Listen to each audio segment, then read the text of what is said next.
certificación LEED para el diseño y construcción de edificios sostenibles.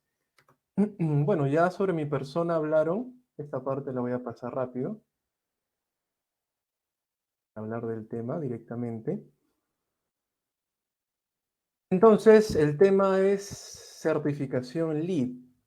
Posiblemente hayan escuchado un poco de esta certificación con todo el tema de la construcción sostenible, los objetivos de desarrollo sostenible que plantea la ONU. Diversas temáticas afines, ¿no? A cuidar más el medio ambiente, contaminar menos, ¿no? ¿Cómo hacemos a que a futuro todos los impactos negativos que generamos se puedan minimizar? Y cómo esto afecta al rubro de la ingeniería civil, ¿no? El tema de la construcción. Bueno, entonces vamos a hablar un poquito del tema. ¿Cómo es que funciona esta certificación? ¿Para qué sirve? Es importante empezar a hablar de lo negativo.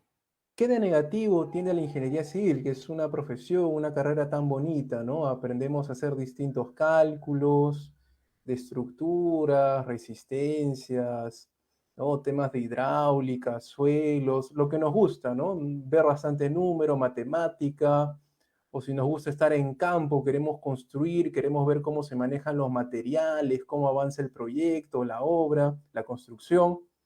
Nos parece muy interesante y es una profesión muy, muy bonita. El problema es que esta profesión, así como es bonita, como es interesante, tiene su lado negativo. Y no podemos pues, omitir, no podemos negar estos puntos negativos. Existen y tenemos que hacer algo al respecto. Por ejemplo, un punto negativo de la construcción es que durante todo el proceso, tanto de la propia construcción, que tenemos que demoler una estructura que ya existe para construir una nueva, generamos residuos, generamos basura, ¿no? Desmonte. Entonces, ahí estamos impactando. ¿Qué va a pasar con esos residuos sólidos de construcción, de demolición? Finalmente, el nuevo edificio, la nueva estructura que estamos construyendo, una vez que termine sus 50, 100 años de vida, también la vamos a tener que demoler nuevamente. Generamos más desperdicios. ¿Y qué va a pasar con todas esas toneladas que vamos a generar? ¿Lo vamos a llevar a un botadero? ¿Lo vamos a reciclar, a reutilizar? Exactamente cómo está planteado toda esa gestión. No lo sabemos.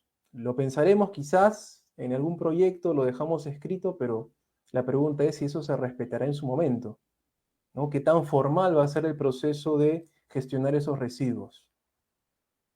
Que, dicho sea de paso, son residuos contaminantes, contienen concreto, el concreto tiene distintos químicos, es un residuo peligroso. No solamente en los residuos, tenemos que pensar en todo lo negativo que genera la construcción. El ruido, el polvo, el tema del consumo de recursos, que quizás en algún curso de impactos ambientales hayan visto estos temas, ¿no? El tema del ruido que impacta al medio ambiente, impacta a la fauna silvestre, impacta también al ser humano, impacta no solamente a la persona como salud, impacta también a los negocios, ¿no? Imagínense un negocio local, un negocio pequeño, un comercio pequeño, que a pocas cuadras, a pocas calles están construyendo, están haciendo demasiado ruido. Efectivamente va a haber ahí un impacto. Va a haber un impacto para los vecinos, para los residentes cercanos, va a haber un impacto para todos. La pregunta es, ¿y pensamos cómo gestionaríamos ese ruido en su momento? ¿Lo hicimos, no lo hicimos? Bueno, ahí lo dejamos. Ahora, durante la construcción del proyecto hay muchos impactos, pero ahí no queda todo. Una vez que ya está construido, lo empezamos a utilizar, empieza la etapa de operación, va a continuar impactando. Durante esos 50, 100 años que sigue existiendo o más, dependiendo de cómo le demos mantenimiento, reforzamiento, durante todo ese tiempo de vida va a continuar contaminando. Va a consumir agua, va a consumir luz, ¿no? Vamos a seguir generando residuos. Ya no serán los residuos de la construcción o la demolición, serán los residuos que produzcan los residentes, las personas que utilicen esa estructura durante todos los días, de todos los años que esa estructura funcione. Lo que es el consumo del agua, pues a veces la cultura propia de las personas hace que utilicen más agua de la que necesiten, ¿no? dejamos abiertos los grifos, las cañerías, no tenemos un adecuado sistema de drenaje, no le damos mantenimiento a nuestra red de agua, desagüe, todo eso genera un excesivo consumo de agua. Lamentablemente, el agua potable en nuestro planeta es un recurso limitado, entonces tenemos que cuidarlo. Tenemos que pensar, si bien en satisfacer nuestras necesidades, ¿no? Poder usar esta agua potable de forma cómoda, pero tenemos que pensar también en el futuro. Si nos gastamos todo el agua de ahora, ¿qué queda para el futuro?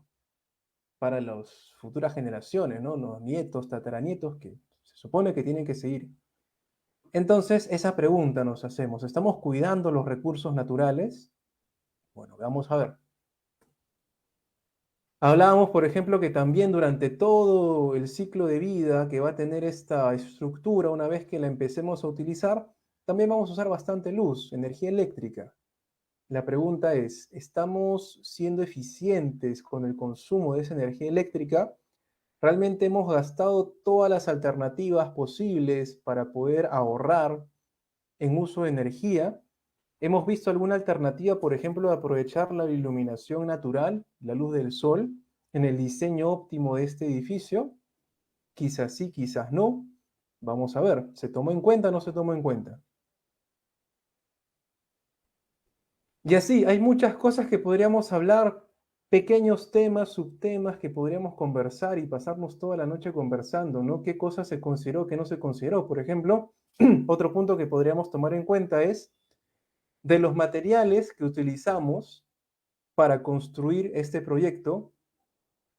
Por ejemplo, esta ducha que tenemos aquí, ¿será local? ¿La habremos traído quizás de otro continente? A veces escuchamos, ¿no? Los pisos, los acabados son italianos, son de otro país porque son mucho más bonitos. Pero la pregunta es, aparte de que son mucho más bonitos y más caros, claro está, ¿cuál ha sido la huella ambiental únicamente del transporte de esos materiales, de traerlo de otro continente hasta mi país porque, bueno, es un material más bonito, más vistoso, más lujoso, pero ¿cuánto fue esa contaminación debido a traer ese material? ¿Se pudo traer de vía marítima, aérea, terrestre? ¿Cuánto combustible consumen? ¿Cuántos kilómetros? ¿Cuánto tonelaje? ¿Cuánto peso llevé? La pregunta es, ¿qué huella ambiental tenemos única y exclusivamente por transportar? Eso también tenemos que tenerlo en cuenta. ¿Estamos utilizando materiales de la zona, materiales locales, o estamos impactando mucho al traer materiales de otros sitios alejados? Cada kilómetro cuenta, ¿no? Es importante tener eso en cuenta. Entonces, como hemos visto, y podríamos hablar de muchas más cosas, ¿no? Pequeños impactos asociados a un edificio y qué podríamos hacer para reducirlo. Por ahí podríamos pensar en cómo gestionar los residuos, cómo reciclar parte de los residuos, cómo aislar el ruido que se genera durante la construcción, o quizás algún artefacto que ahorre agua con sensores, etc. Muchas cosas que podríamos generar en una lluvia de ideas, de los pros, cómo mejorar el comportamiento de este edificio hacia un desarrollo sostenible. Muy bien, todos esos puntos ya se encuentran ordenados, organizados en unos documentos que son las guías de las certificaciones que vamos a ver más adelante, porque hay muchos puntos que uno puede tomar en cuenta y la idea es pues que todo eso esté organizado. Todo eso que debemos evaluar ya está organizado y se encuentra justamente en las certificaciones de sostenibilidad para evaluar una infraestructura civil. Entonces, la sostenibilidad, si definimos sostenibilidad, quizás ya sepamos un poco del tema, la característica, la cualidad de que podamos satisfacer las necesidades del presente, nuestras necesidades, y que no comprometamos a que las generaciones futuras también puedan satisfacer sus propias necesidades, que no se vean limitados, que no vean pues una realidad donde ya no hay materia prima, ya no hay agua, ¿no? O el aire está tan contaminado que ya no pueden respirar con naturalidad, de forma tranquila, de forma segura, sana. Entonces, satisfacer lo nuestro y que el futuro también lo pueda hacer. Y ese concepto tan pequeño y tan amplio al mismo tiempo Aplica también a lo que es construcción, a todo tipo de infraestructura, no solamente edificios, puentes, carreteras, túneles, a todas las estructuras podemos darle el enfoque del desarrollo sostenible. Es así que hablamos de una temática específica, que es la construcción sostenible.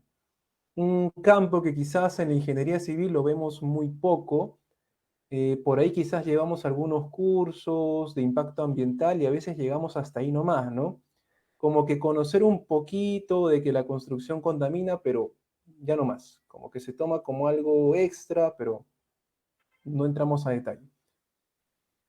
Y como les decía, existen certificaciones que te permiten conocer todo lo que uno podría evaluar en un edificio, solamente hablando de edificios, porque podríamos hablar de certificaciones para otro tipo de proyectos, pero al momento de solamente hablar de edificios, existen certificaciones que te dicen qué cosa debes evaluar y cuánto importa cada uno.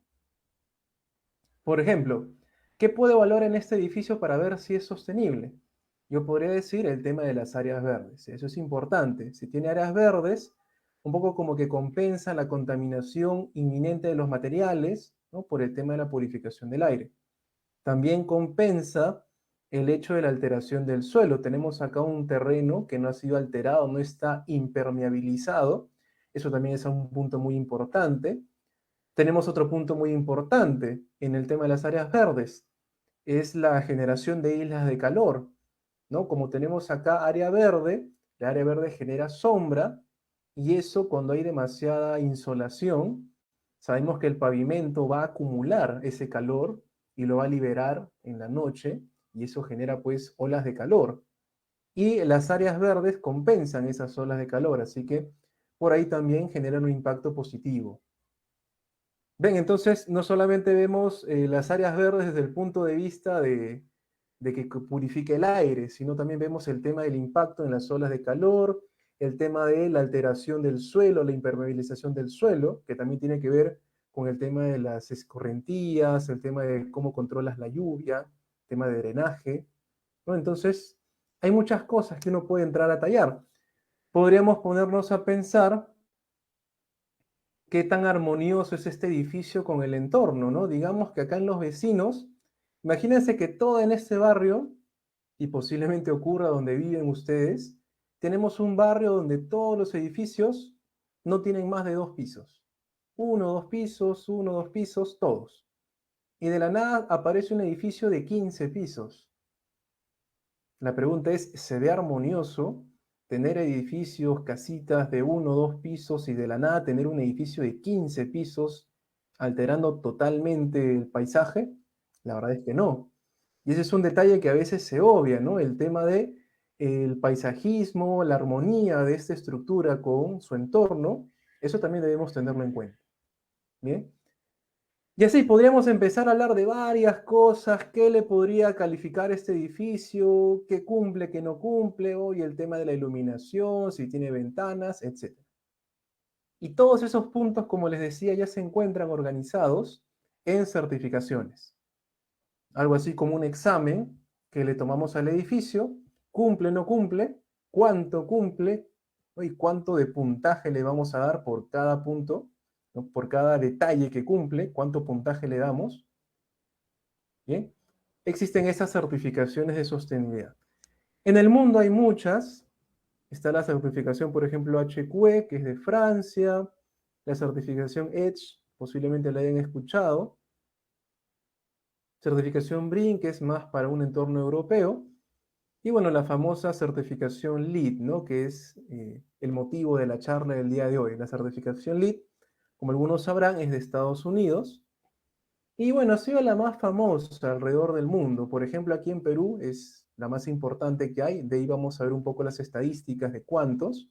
Pero vamos a hablar entonces de la certificación LEED. ¿Cómo funciona exactamente estos criterios que uno debe tomar en cuenta en el momento de hablar de un proyecto sostenible? Primero, para que mi proyecto sea sostenible, para ver si logro la certificación, porque como les decía, la certificación es como tomarle un examen. Y uno puede aprobar o reprobar ese examen. Si tú apruebas esta certificación, puedes decir que tu edificio es sostenible. Si no la apruebas, tu edificio no es sostenible. Entonces, tenemos que aprobar la certificación, tenemos que aprobar el examen que le hacemos a nuestro edificio. Para ver si el edificio lograría o no aprobar el examen, así como una universidad, primero tenemos que inscribir al edificio en el examen.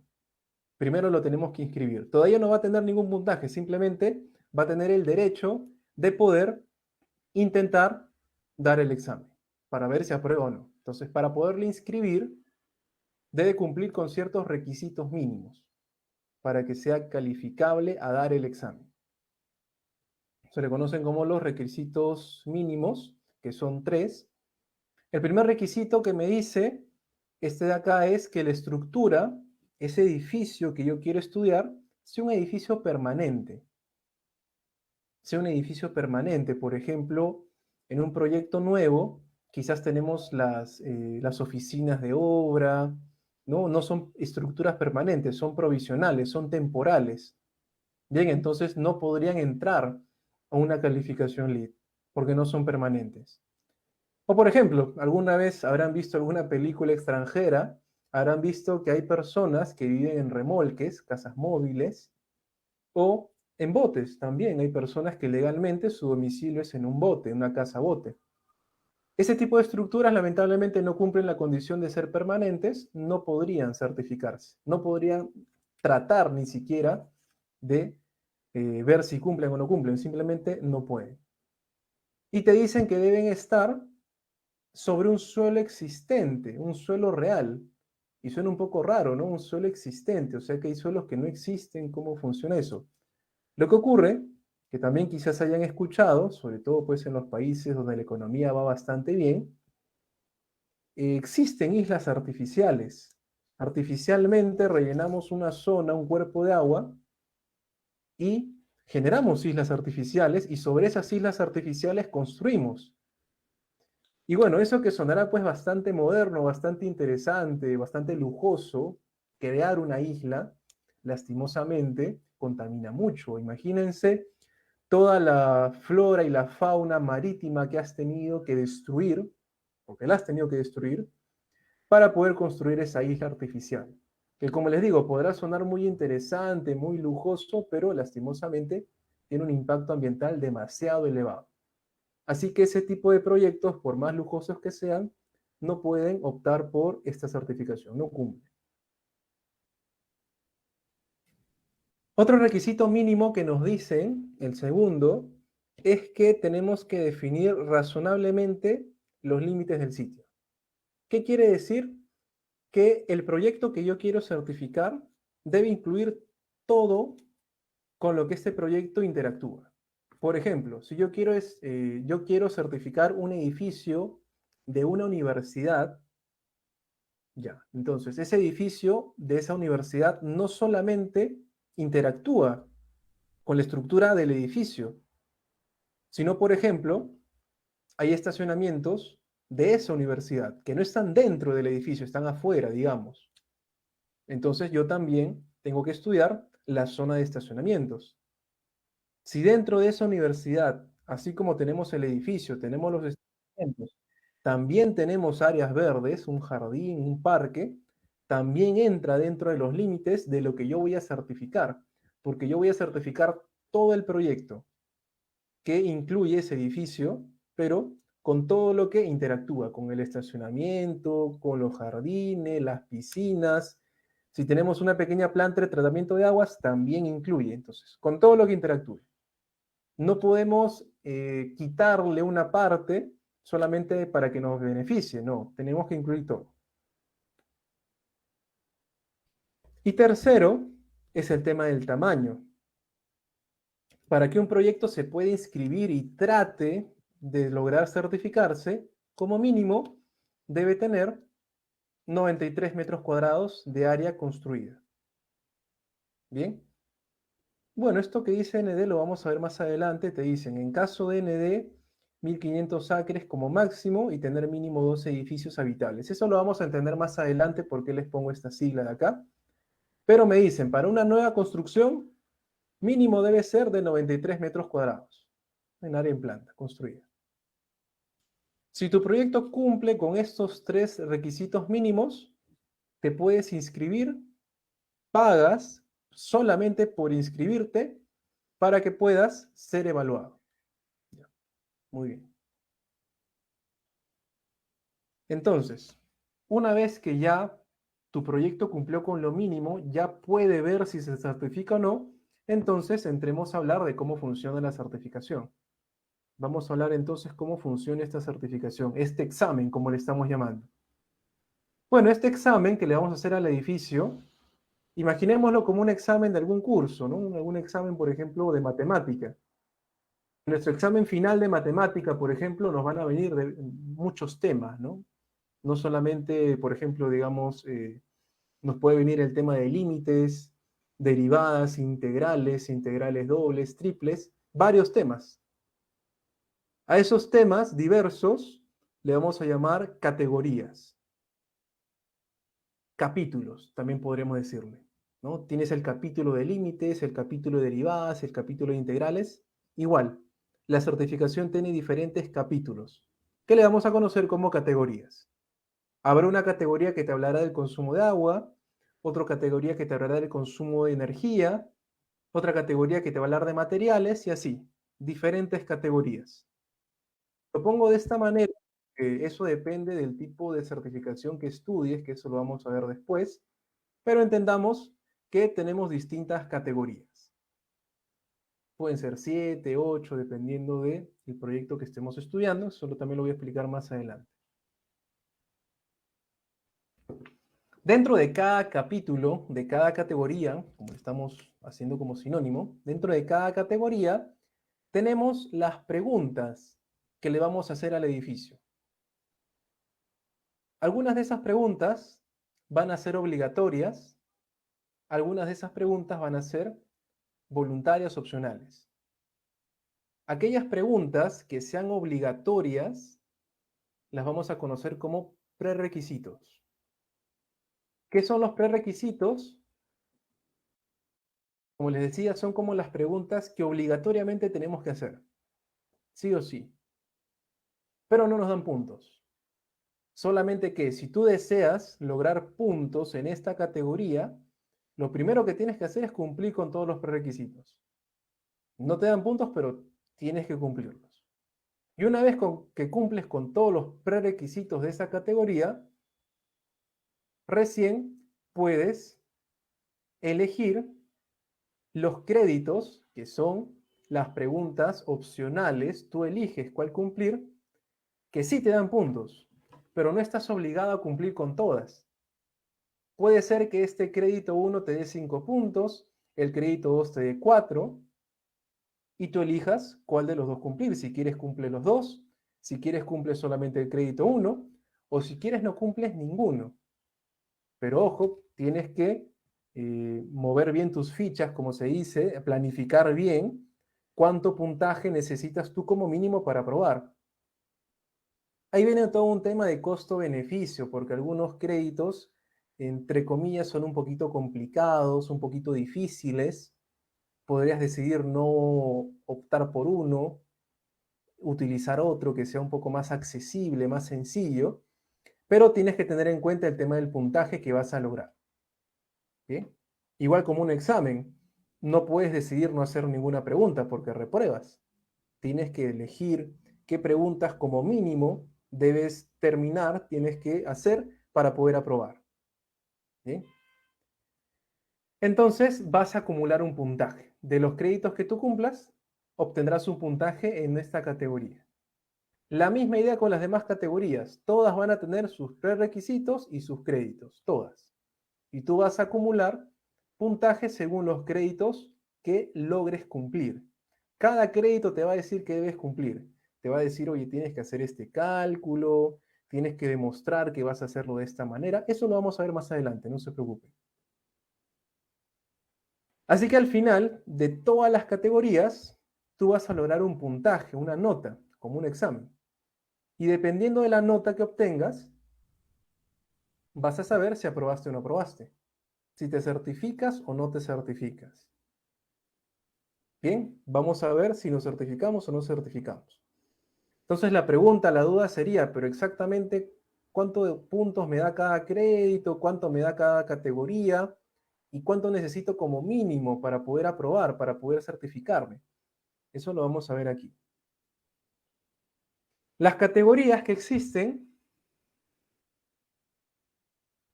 son las siguientes. En total tenemos 8, bueno, 9 si contamos una extra, que la vamos a ver aquí. Les pongo acá el caso BD+C, que es para diseño y construcción de edificios nuevos. De ahí vamos a ver qué significa bien estas siglas, porque lo que pasa es que lo que les presento ahora es solamente un ejemplo, porque los datos que están aquí que les voy a mostrar cambian según el tipo de certificación que estudies. Pero bueno, les voy a mostrar un ejemplo para que vean más o menos cómo funciona. Lo que no va a cambiar es el nombre de las categorías. Lo que puede cambiar es la cantidad de prerequisitos y créditos que tenga cada una y el puntaje que logres con cada una. Eso va a cambiar. Entonces, la primera categoría es ubicación y transporte. En ubicación y transporte no tenemos prerequisitos y tenemos 8 créditos. 8 créditos que en total te dan 16 puntos si los cumples todos. De ahí tenemos la segunda categoría que es sitios sostenibles. Tiene 2 prerequisitos, 6 créditos generales y 5 específicos. Y entre todos ellos llegaríamos hasta 10 puntos. De ahí tenemos la categoría de eficiencia hídrica, ¿no? Consumo de agua, 3 prerequisitos y 4 créditos que nos dan hasta 11 puntos, si cumplimos con todos. Tenemos la otra categoría que es energía y atmósfera, 4 prerequisitos, 7 créditos y entre estos 7 nos da 33 puntos como máximo. Y tenemos la categoría de materiales, 2 prerequisitos, 3, 1 específico, 5 créditos generales, 4 específicos y entre todos nos dan hasta 13 puntos. De ahí viene la categoría de calidad del ambiente interior. Tenemos 3 prerequisitos y 9 créditos, que nos da hasta 16 puntos. Innovación, que no tiene prerequisitos, solamente tiene 2 créditos, hasta 6 puntos. Y prioridad regional, que tampoco tiene prerequisitos, pero sí tiene 4 créditos, que nos da hasta 4 puntos.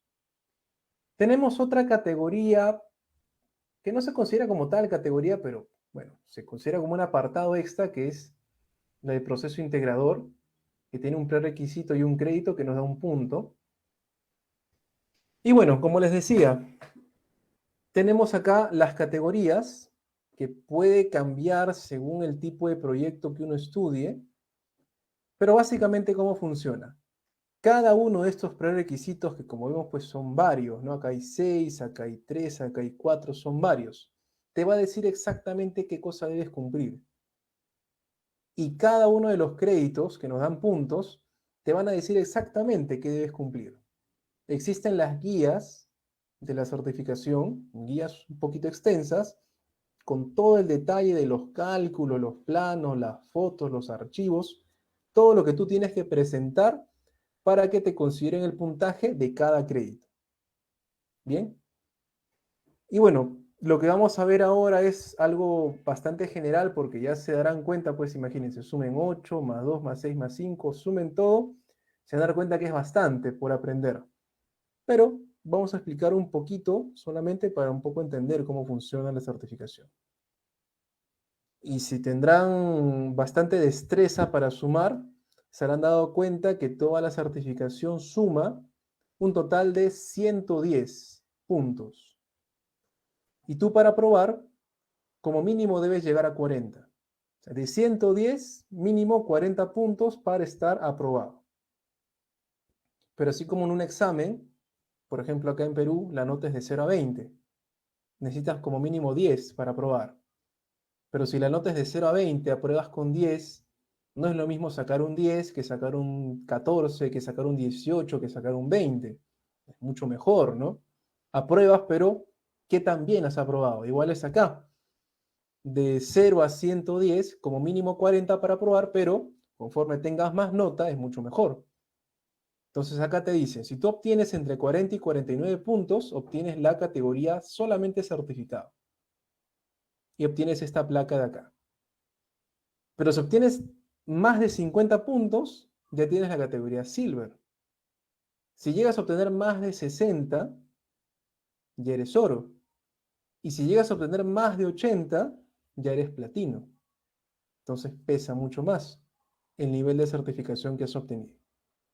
Muy bien, así funciona entonces el tema de los puntajes, el tema de las categorías que hemos visto, un poco para entender cómo funciona esta certificación.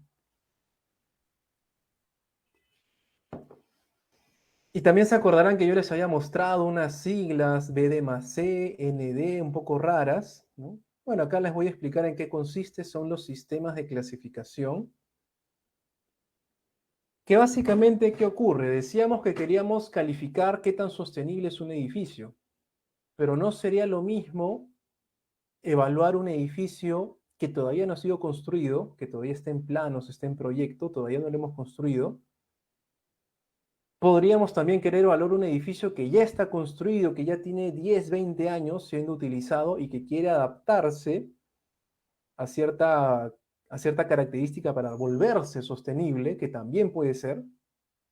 No sería lo mismo quizás querer evaluar todo un barrio, que también podríamos hacerlo, evaluar un barrio completo, ya no solamente un edificio, sino todo un barrio. Y de eso se tratan estos sistemas de certificación. No serían los mismos requisitos que yo le pediría a un proyecto que todavía no ha sido construido, no serían los mismos requisitos que yo le pediré a un proyecto que ya está construido, ya está siendo utilizado. Y esos son estos sistemas de acá. Tenemos el sistema BD más C, que significa en inglés diseño y construcción. Entonces, la certificación LEED tiene una guía, tiene un libro completo, más o menos son 600 hojas en inglés, únicamente para lo que es BD más C, diseño y construcción. De ahí tenemos otra guía, también extensa, completa, solamente para LEED ND. ND es para desarrollo de barrios. Solamente para barrios tenemos acá los requisitos específicamente para ese caso. Si queremos evaluar un edificio que ya está construido, que ya está siendo utilizado por varios años, se quiere volver sostenible, muy bien.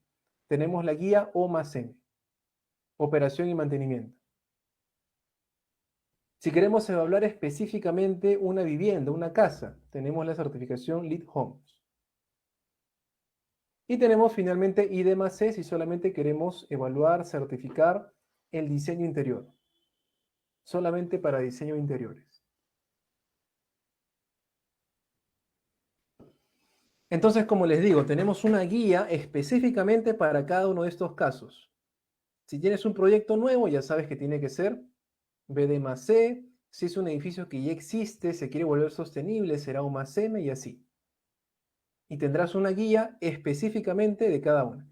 Cada una de estas guías tendrá sus propios prerequisitos, tendrá sus propios créditos, con sus propias reglas, con sus propios puntajes, todo cambia, todo cambia. Es por eso que yo acá les puse solamente como un ejemplo el BD más C, porque todo esto que está acá, estos números van a cambiar, dependiendo si es BD más C o más M, va a cambiar. Entonces, eso va a cambiar. Pero lo que no va a cambiar son las categorías, eso sí, se mantiene. Bueno, un poco conociendo cuál es la situación actual aquí en Perú, por ejemplo, la certificación LEED ha sido la más aceptada, la más empleada. Más o menos desde el año 2010 venimos trabajando con la certificación LEED. Acá les muestro una tabla, bueno, Lima es la capital, donde se concentran más los proyectos que se han certificado hasta ahora. Es una estadística reciente de acá de febrero. Actualmente tenemos 124 edificios que ya están certificados. Un poco que bajó el tema de la certificación por la pandemia, pero ya está alzando, felizmente está en la crecida. Tenemos hasta ahora, en lo que va del año, dos, se espera que a finales del año esto suba, ¿no? Porque el tema de la sostenibilidad, pues, es en beneficio, ¿no?, del planeta, así que debe ser algo que mantengamos. En temas del sistema de aprobación, ¿qué tan buenos han sido los puntajes que han obtenido estos edificios en Perú? Bueno, la gran mayoría se encuentra entre el silver y gold, ¿no? O sea, hay buen puntaje en los edificios de acá de Perú. Tenemos edificios platinum, ¿sí? 8 en total. Bueno, la gran mayoría se concentra en Lima, pero el puntaje que se obtiene es bastante bueno, felizmente. Y por ejemplo, el proyecto que tiene el puntaje mayor aquí en Perú es un edificio que se conoce como el edificio Leuro, que ha logrado 82 puntos de los 110 en total, logrando la escala platino, ¿no? La platino, recuerden que es a partir de 80 puntos en adelante. ¿Qué ocurre? Que la certificación LEED efectivamente, algunos dirán, ¿y se puede sacar 110 puntos, el máximo, el máximo? Se puede, sí, pero cuanto mayor sea tu proyecto, por ejemplo este de acá, más pisos tenga, dependiendo del uso, cuánta luz necesitas utilizar. Por ejemplo, este es un edificio de oficinas. Todo el día va a estar prendidas las luces, incluso en las noches, por seguridad, las luces a veces se dejan prendidas. Entonces el consumo de energía es tan alto que verán acá en la categoría de energía y atmósfera, de los 37 puntos únicamente se han podido lograr 20, porque ya no hay forma de cómo hacer que se consuma menos electricidad. A pesar de que toda la fachada pues es vidrio y utilizas al máximo la luz solar, y a pesar de que acá también tienes, arriba tienes lo que es los paneles solares para energías verdes, ya no hay más, ya no hay más. Entonces se vuelve un poquito complejo el tema de lograr más puntos. Ya depende de las características del proyecto si te permitiría o no lograr más puntos. ¿Bien? Bueno, también he sacado data de Bolivia, ¿cómo están? En Bolivia he encontrado solamente 2 proyectos hasta el momento. Este proyecto que es, bueno, que se certificó en el 2015, que es el edificio que está aquí, me olvidé poner el nombre, el CAF de Bolivia. Bueno, logró la certificación nivel Gold. Como ven acá es en O más M, o sea, el edificio ya estaba construido y lo quisieron certificar, muy bien. 60 puntos, de 110 es bastante. Y otro proyecto que también encontré fue este acá, el Plaza Empresarial. Bueno, ustedes lo ubicarán más tranquilos, ¿no? Aquí está Santa Cruz, Bolivia. Se certificó recién el año pasado, más o menos hace un año, ¿no? En enero 2022. Este se certificó también bueno, este se certificó en B D más C, obtuvo 42 puntos, aprobó. Bueno, ahí está el área incluso que tiene. Caso Bolivia encontré solamente estos dos. Bueno, poco a poco, claro, la situación puede cambiar. Posiblemente manejen otro tipo de certificación sostenible. La idea, como les digo, es pensar en esto, ¿no? Empezar ya a introducir este concepto de la construcción sostenible en nuestros proyectos en beneficio del medio ambiente, en beneficio del planeta. Bueno, para que no quede tan abstracto, tan simple la presentación, quería mostrarles un poco de cómo funcionan estos créditos, estos prerequisitos, para que no quede tan a la duda. Les voy a mostrar algunos solamente porque hay varios. De la primera categoría, localización y transporte, les voy a mostrar uno, que es este crédito de usos diversos, que es bastante curioso. ¿Qué te dice el crédito de usos diversos? Te dicen, bueno, acá les dejo un poco de la teoría, pero básicamente lo que te dice es, donde se encuentra el edificio, se supone que tú debes haber pensado bien dónde ubicar el edificio. Si el edificio se encuentra alejado de todo tipo de servicio básico para una persona, por ejemplo, un servicio básico, encontrar un lugar donde vendan alimentos, o tener un centro de salud, un centro médico cercano, o tener, digamos, una institución educativa, un banco, un parque, una iglesia, un gimnasio, un restaurante. Todos esos servicios tendríamos que haber pensado pues que el edificio se encuentre cerca de esos servicios. Y también, bueno, cerca, ¿a qué nos referimos con cerca? Nos referimos a que la persona podría llegar caminando. Pero la pregunta es, ¿y cuánto es esa distancia de caminata que deberíamos aceptar? La certificación te dice que como máximo media milla. O sea, de donde se encuentra el edificio, ¿cuántos servicios, que le conoce acá como usos diversos, existen que se encuentren menos de 800 metros de la entrada del edificio? Dependiendo de cuántos encuentres, te dice acá, ¿cuántos encuentres? Encontraste 4, entre 4 a 7 te llevas un punto. Si encuentras más de 8, 8 más, te llevas 2 puntos. Así funciona la certificación. Tendrías que mostrar un mapa donde esté el edificio, donde se ubica, y mostrar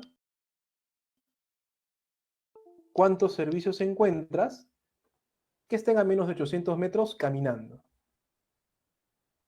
Bien, ahí hay que hacer un trabajo de campo, hay que hacer el tema de los planos. Los servicios básicos que te dice la certificación son estos de acá, ¿no? Supermercados, bodegas, farmacias, bancos, gimnasios, aquí están todos. Claro, ahí te da el detalle, te dice, por ejemplo, mínimo uno de estos 5 tipos, acá tenemos 1, 2, 3, 4, 5, de estos 5 mínimo debes abarcar 3, ¿no? Y ahí te dice no cuenta más de uno de estos, ya. Cada la certificación te da el detalle, pero al menos llévense la idea de que estos son los servicios y tú deberías ubicar el edificio cerca a estos servicios, por el tema de la calidad de vida. ¿Bien? Eso es un ejemplo de un crédito de esta categoría, la categoría 1. Tiene muchos más créditos, pero yo quería presentarles un ejemplo de cómo funciona. Otra categoría, sitios sostenibles, categoría 2. Les muestro acá también un ejemplo de uno de los créditos. Tiene un crédito que se llama espacios abiertos. Este crédito te da hasta un punto. Como espacios abiertos se nos viene a la mente, ¿no? Un parque, un jardín, un área común. Bueno, exactamente qué debe cumplir ese espacio abierto dentro del terreno del edificio para ser aceptado y para que tenga un punto. Y acá va a sonar un poco raro. Para un punto, ¿qué nos piden? A ver, nos piden que dentro del terreno del edificio exista un espacio abierto que permita la interacción social, el ocio, las actividades físicas. Te piden eso. Pero ¿cuánto? Y aquí viene un poco lo difícil. Debe ser como mínimo el 30% del terreno del proyecto. Y ojo, que es un espacio abierto. No es solamente un área libre, un área pavimentada. No, es un espacio abierto. Y como mínimo de ese espacio abierto, la cuarta parte debe ser vegetación. Y ahí empieza lo complicado, dejar 30% del proyecto libre. Ahí viene el tema económico, ¿no? Un poco difícil. ¿Y qué más? Te dice, debe ser físicamente accesible. Tiene que tener pavimento, tiene que tener césped, tiene que estar ajardinado, visualmente agradable. Puede ser quizás un biohuerto que produzca alimentos, como dice acá, un hábitat preservado, cualquiera de estas condiciones. Y todo eso únicamente te va a dar ¿cuánto? Un punto. Sacrificar un 30% de tu terreno a favor de un punto. Ahí podríamos decir, bueno, ¿conviene o no conviene? Quizás sí se puede, quizás el edificio es un condominio y, ¿no? Y estaba contemplado tener bastante área libre, bastante espacio, hay terreno, bueno.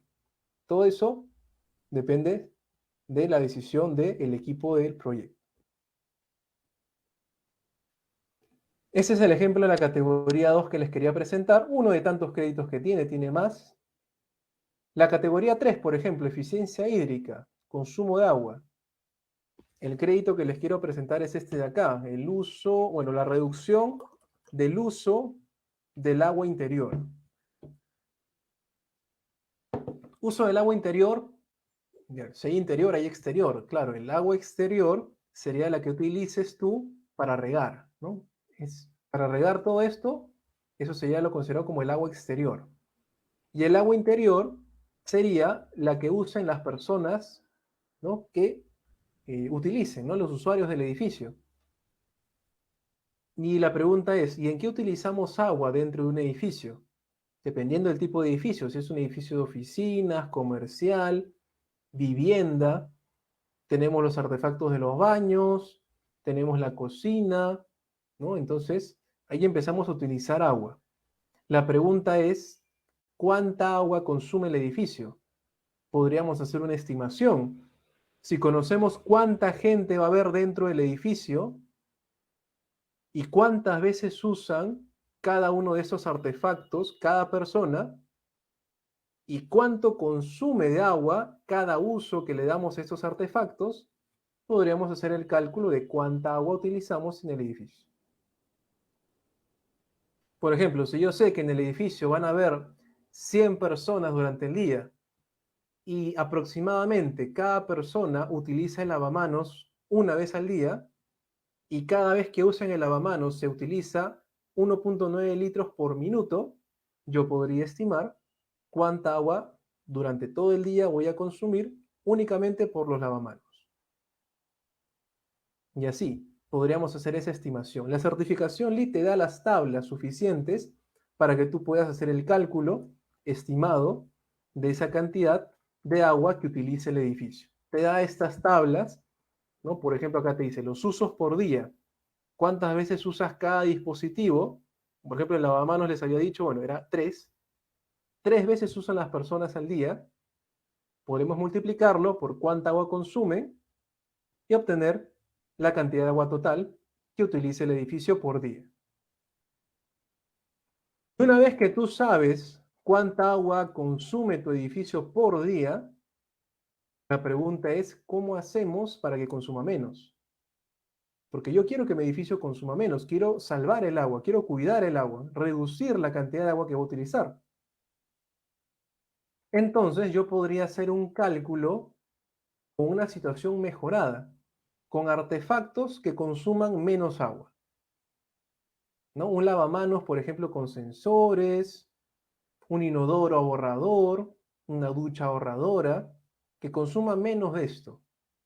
Eso tendría que verlo en las especificaciones técnicas, ¿no? Y la idea sería lograr un ahorro. Si yo tengo el cálculo de cuánto consumía al inicio mi proyecto, y yo calculo cuánto consumiría si utilizo artefactos ahorradores, tenemos dos valores. Cuánto consume al inicio y cuánto consumiría con artefactos ahorradores. Ese porcentaje de diferencia, dependiendo de cuánto salga, nos va a permitir obtener puntaje. Si obtenemos menos de 25% de mejora, no hay puntos.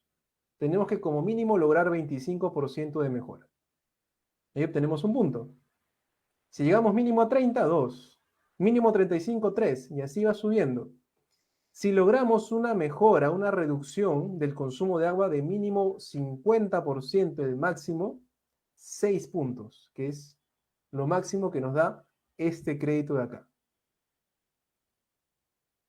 Bien, algunos dirán, bueno, fácil, ¿no? Hago que mi cálculo salga 50 y listo. Pero lograr un 50% de reducción del consumo de agua es muy complicado. Tendrías que ver el tema de qué artefactos te permitirían lograr ese 50%. Hay que calcularlo bien y hay que pensarlo bien en el diseño. Y bueno, así vas ganando puntos, ¿no? 1 punto, 2 puntos, 6 puntos, dependiendo de cómo salga, ¿no? Cómo se pueda también. A veces es posible, a veces no es posible.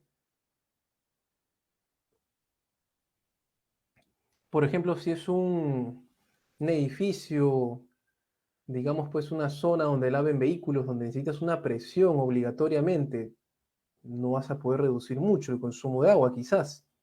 Entonces, todo depende de las características. Bueno, otra categoría que les quiero presentar como ejemplo, la categoría 4, energía y atmósfera, la cuarta categoría. Un crédito muy interesante que es este de aquí, la optimización del consumo energético. Posiblemente ahora con el tema del BIM 6D nos habla de la sostenibilidad, habrán hecho lo que es comportamiento energético, ¿no? La eficiencia energética, el cálculo de la demanda energética que tiene el edificio. Y también pues el tema de la iluminación, ¿no? Durante todo el año, cómo se mueve el sol, cuánto de iluminación va a poder aprovechar el edificio gracias a su ubicación, gracias a su orientación, ¿no? A la sombra que produce, todo eso. Es exactamente lo que te pide este crédito, que hagas ese cálculo de cuánto es la simulación energética y cuánto va a consumir este edificio. Exactamente eso te pide. Haz la simulación energética y estima cuánto va a consumir el edificio. Claro, acá te dice utiliza la guía de la RAE, utiliza tales datos, tales criterios, y dependiendo de cuánto logres ahorrar, te va a decir, bueno, dependiendo de cuánto logres ahorrar como porcentaje, nuevamente, de energía eléctrica, vas a lograr cierto puntaje. Si logras como mínimo 50%, obtienes el máximo. Pero así como vimos en el caso del euro, muy complicado. Pero bueno, todo depende del proyecto, ¿no? De qué condiciones se adaptan al proyecto. Muy bien. Y el último, que es este de acá, materiales y recursos, como para mostrarles un ejemplo, tenemos acá la gestión de residuos.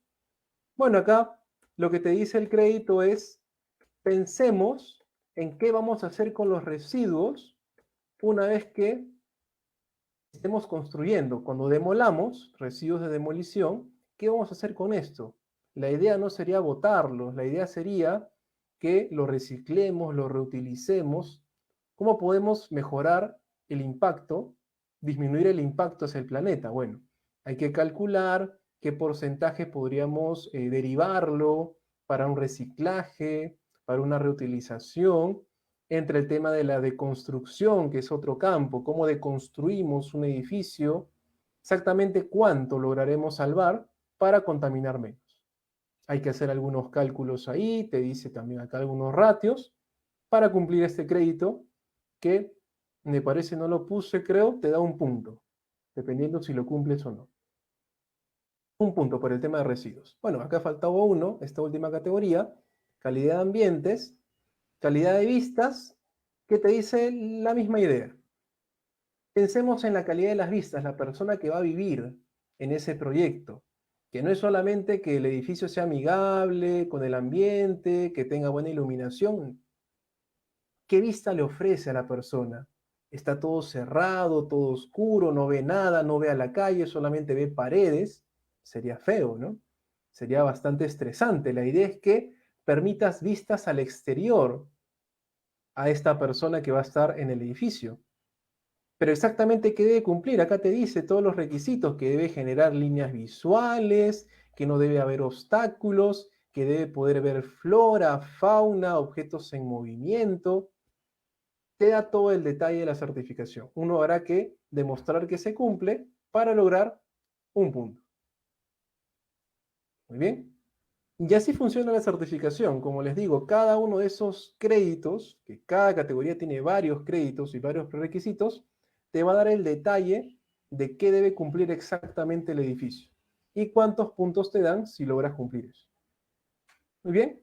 Efectivamente hay mucho más por qué conversar, mucho más detalle. He querido mostrarles un pequeño ejemplo de cómo funciona la certificación, un poco para que entre el interés, poquito a poquito entremos en este nuevo concepto de la construcción sostenible, vayamos estudiando, investigando un poco más al respecto, veamos como universidad, como estudiantes de ingeniería civil, qué se puede hacer, en qué podemos apoyar para que siga creciendo el desarrollo sostenible a nivel global. Muy bien, muchas gracias por la atención, ha sido un gusto, no sé si hay alguna consulta que quieran realizar, con gusto la respondo. Bueno, muchas gracias por la atención. Muchísimas gracias a usted, ingeniero. Bueno, sí, tenemos una pregunta de Vanessa Yaye.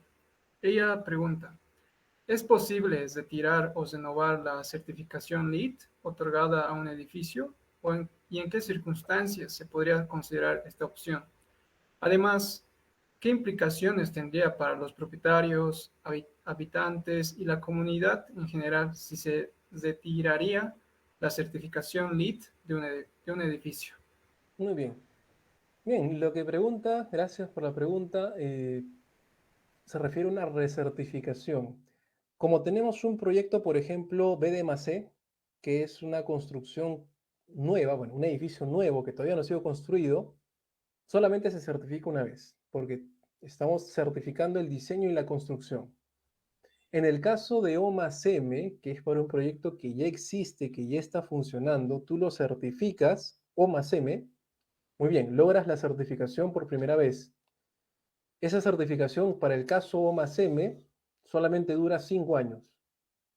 Y luego de 5 años tú tendrías que optar por la recertificación, que nuevamente tienes que pasar por el proceso de evaluación para ver si el edificio sigue cumpliendo con las características, porque como es OMA-SEME, tú ya tienes el dato, por ejemplo, de cuánta agua está consumiendo, cuánta energía está consumiendo, cuántos residuos, si se está cumpliendo todos los planes de manejo de residuos, manejo de la limpieza del edificio, si se está cumpliendo todo.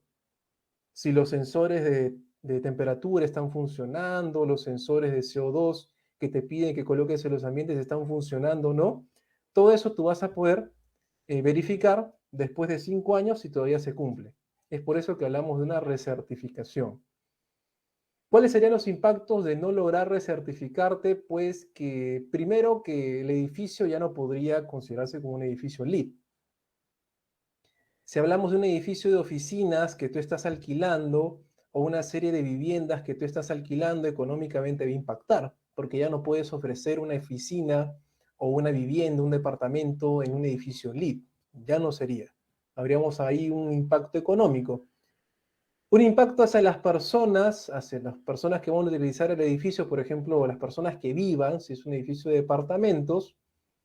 Económicamente, la certificación pues te permite ahorros en tema de agua, luz, por los artefactos que decíamos ahorradores, por el tema de las energías renovables también. ¿Qué otros impactos te daría? Bueno, la certificación, como vimos, también califica la calidad de los ambientes interiores. Qué tan buena es la iluminación, qué tan buena es el tema de la temperatura, la humedad. Como vimos, qué tan buenas son las vistas. Que claro, si ya el edificio no cumple con todos esos requisitos, pues también tendrá un impacto en la calidad de vida, el confort, la salud que van a tener las personas. Por ejemplo, la certificación te habla bastante del tema de la ventilación. Ahí también habría que entrar a tallar si se está cumpliendo con todo lo que inicialmente se supone que cumplía el edificio. También puede tener algunos impactos ahí si es que no lograra recertificarse. Bien, gracias.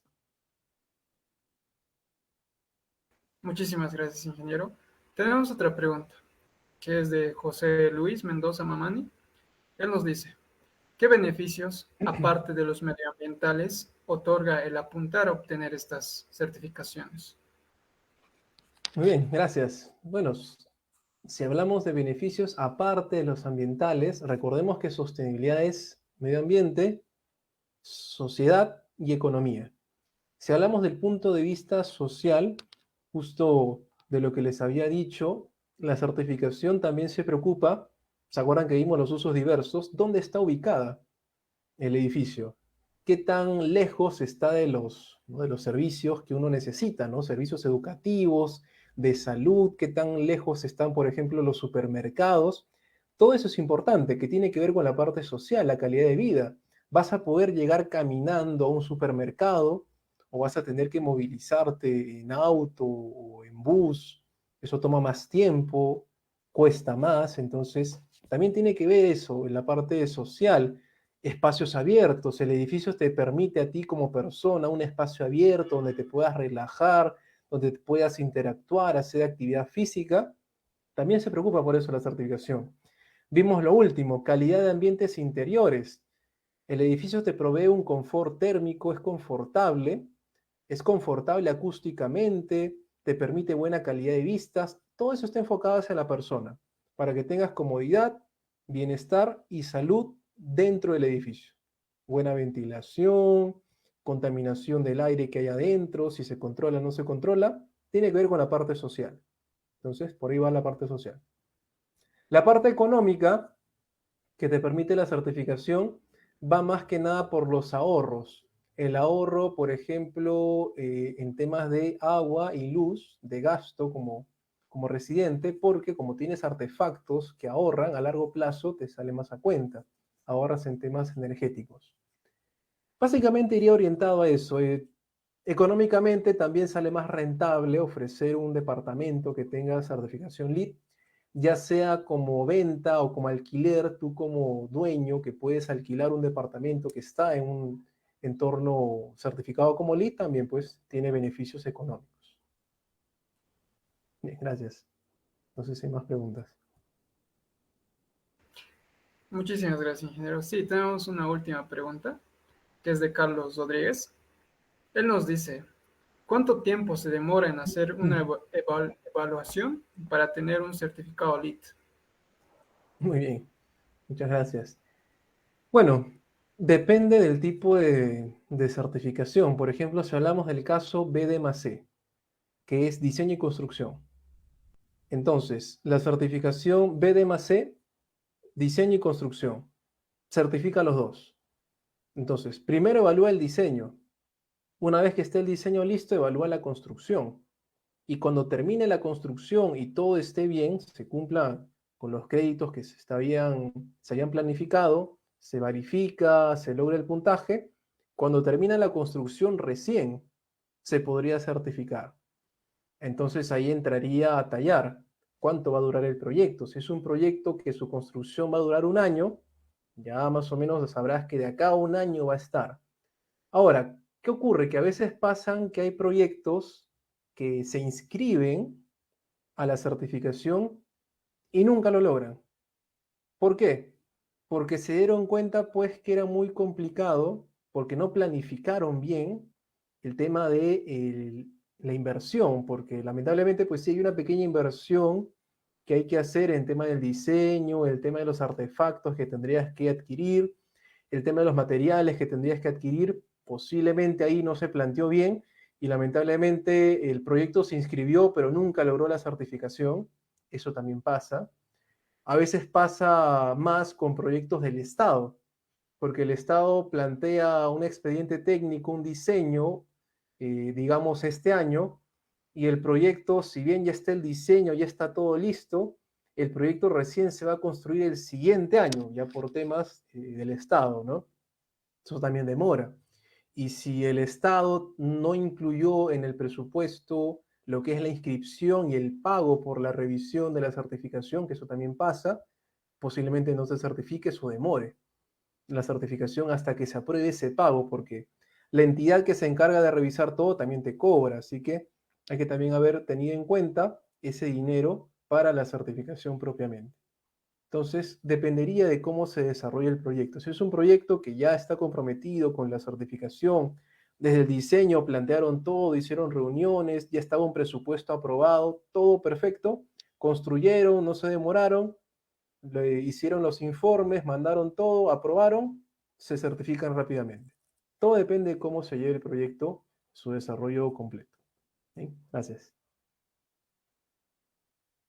Bueno, ingeniero, muchísimas gracias por sus conocimientos y por la exposición que estuvo bien clara y entendible.